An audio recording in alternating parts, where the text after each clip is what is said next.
She was born beneath the towering glass domes of Irana, a planet where alliances were sealed not with ink or handshake, but with blood-bound marriage pacts.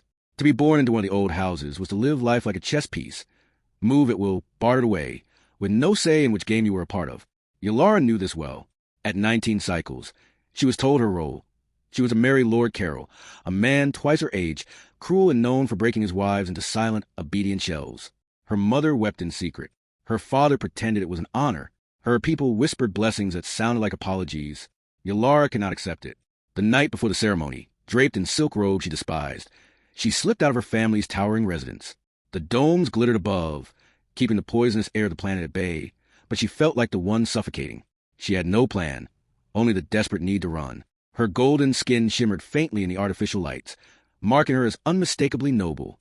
Her long crest of iridescent hair was braided with gemstones that jingled as she hurried through side streets, praying no one would recognize her. The lower districts were different. Instead of crystal chandeliers and floating chariots, there were cracked roads, neon signs, and the humming of engines brought from distant worlds.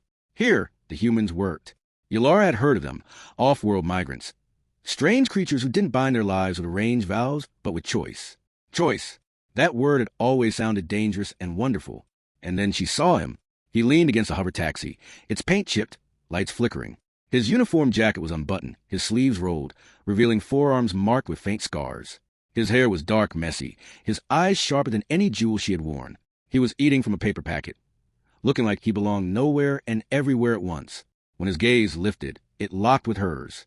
For the first time all night, Yallara stopped running. "You look lost," he said, his voice carrying that strange human warmth, casual, unguarded. Her throat tightened. She should not speak to him, should not risk being seen. But the words tumbled out anyway. "I need to get away."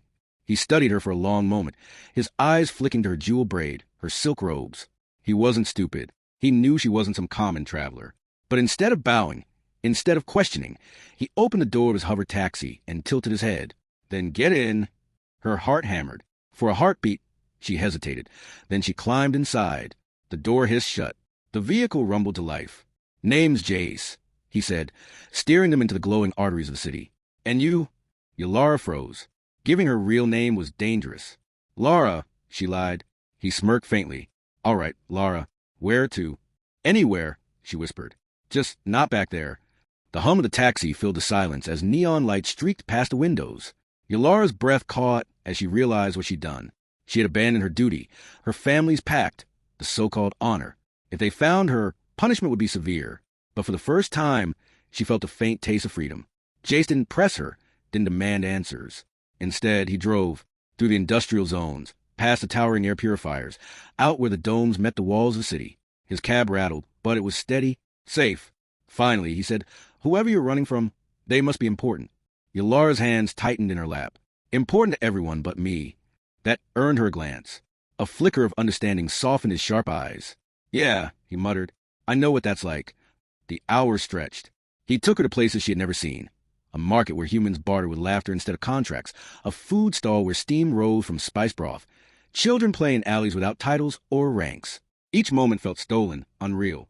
At one stall, he handed her a skewer of roasted meat. She frowned at it, uncertain. "You ever had street food?" he asked. "No. First time for everything." She bit into it.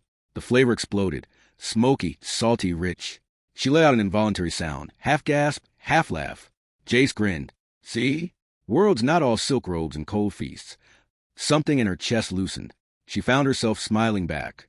But reality was not kind enough to stay away forever. By the next dawn, soldiers patrolled the streets. Hollow posters displayed her face. Missing bride of House Verana. Reward for return. Jay saw it first, his jaw tightening. "You didn't just run away from home, did you?" Her silence was answer enough. "Lara, no. That's not your name, is it?" His voice was low, sharp. "You're someone big. Someone dangerous to be around." She flinched. "If you wish me gone, say so." He stared at her for a long moment, then exhaled. "Damn it. You picked the wrong cab, princess." Her breath caught. "You will turn me in?" Instead of answering, he pulled the cab into a shadowed tunnel. He killed the engine, turned to face her fully. "Listen, if they catch you, what happens?" "They'll force me into marriage. My will does not matter." Jace cursed under his breath. His eyes burned with something fierce. "That's not living. That's chains." Her throat tightened. "You do not understand." "I understand more than you think," he cut in. Back on Earth, my old man tried to sign my life away to a gang I never wanted part of. Said it was duty. Said it was honor. I ran. Ended up here. He jabbed a thumb at the cab. This junk heap's mine. My choice. Every mile I drive is mine. And I'll be damned before I watch someone else get shackled. Her heart thudded. She hadn't realized how desperately she had wanted someone to say that. Then you will help me? She whispered. Jace leaned back, running a hand through his hair. Hell, looks like I already am. The next days blurred into a secret journey. He hid her among the human quarters, taught her how to wear plain clothes, how to walk without the stiff bearing of nobility. She stumbled, laughed, grew bolder. With him, she wasn't Ylara of House Verana. She was just Lara, a girl who could breathe. At night, in a cramped cab parked by the seawall, they spoke of dreams. She told him of the stars she'd only read about. He told her of Earth's open skies, its rain, its oceans. Sometimes their hands brushed, lingering longer each time. Something fragile and dangerous bloomed between them, but their stolen freedom could not last. One evening, patrols swarmed the district. A voice on the speakers declared, "The runaway bride has been sighted among the human slums. Cooperate, and you will be rewarded."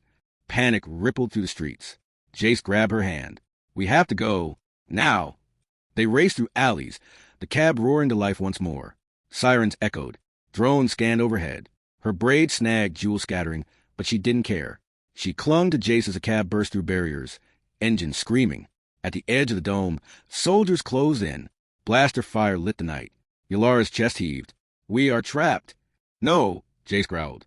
His eyes locked on the emergency docking gates, the ones leading to ships. "We're getting out." Her stomach dropped. Beyond the dome, the air. There are ships with their own systems. We just have to reach one. The cab skidded, dodging fire. At the last second, Jace slammed it through a half-open gate. Metal shrieked. They tumbled out onto the loading deck of a freighter. Soldiers stormed in. "Surrender the girl." Ylara froze. But Jace stepped in front of her, defiant. "She's not your property." Something broke inside her then. All her life, no one had stood between her and the chains. Her voice rose, shaking but strong. "I will not return. I choose my path." The freighters hatch sealed behind them. Engines roared. And then with a violent lurch, they were in the stars. Silence settled. Ylara turned to Jace, trembling. "You risked everything." He gave a half-smile. "Guess I'm not much of a taxi driver anymore." Her laugh cracked, half-sob, half-joy. She stepped closer.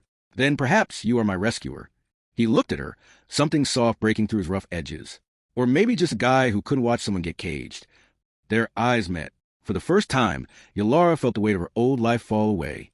No titles, no vows, just choice. And in that moment, she chose him.